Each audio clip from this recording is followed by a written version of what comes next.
What up internet, thank you so much for clicking on this video even though you don't really have to but you did, so thank you.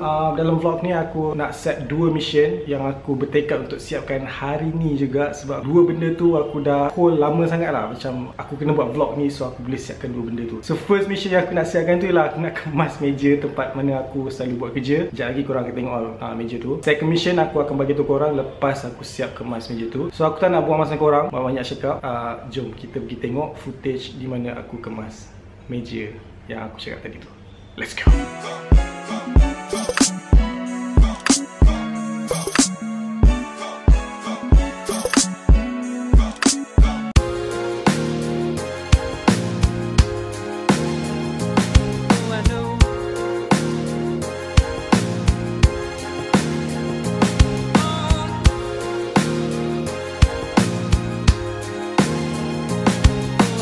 First mission settle. For information, meja ni lah yang aku selalu buat editing video aku semua, banyak-banyak vlog aku semua yang korang tengok tu kat sini lah aku edit. Aku punya second mission, aku nak buat editing video, Bali punya video yang dah tertunggak lama. Harap-harap hari ni siap juga. So kalau korang dah tengok vlog ni, hopefully video ni akan dah naik dekat Vimeo.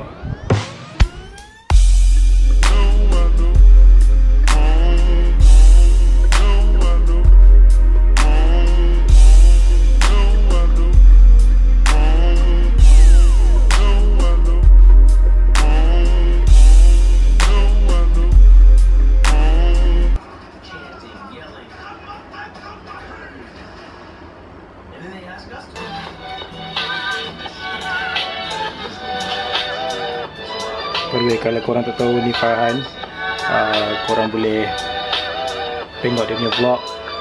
Bagus ke? Cantik ke? Footage dia ada drone semua. Nak cari dia senang je, search Farhan Hanif.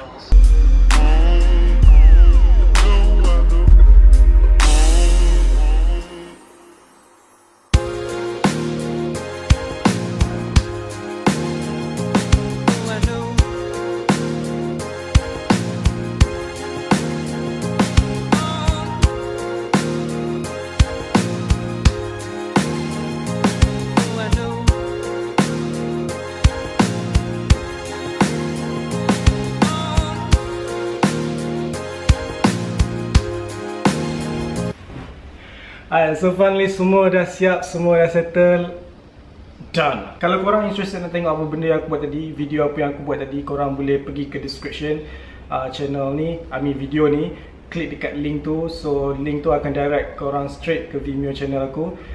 Kalau korang suka video yang aku buat tu, korang klik like dekat video ni supaya aku tahu apa yang jadi dekat sana, sebab aku tak tahu sangat guna Vimeo. Basically itu je lah vlog untuk hari ni, vlog yang kali ni. Macam tu je lah cerita dia. So thank you for watching. Please do like this video kalau korang suka video ni. Please subscribe to my channel kalau korang belum, supaya korang tak miss video aku yang seterusnya. So sampai situ je lah. Thank you for watching. Bye bye. Oh, this you crazy mother.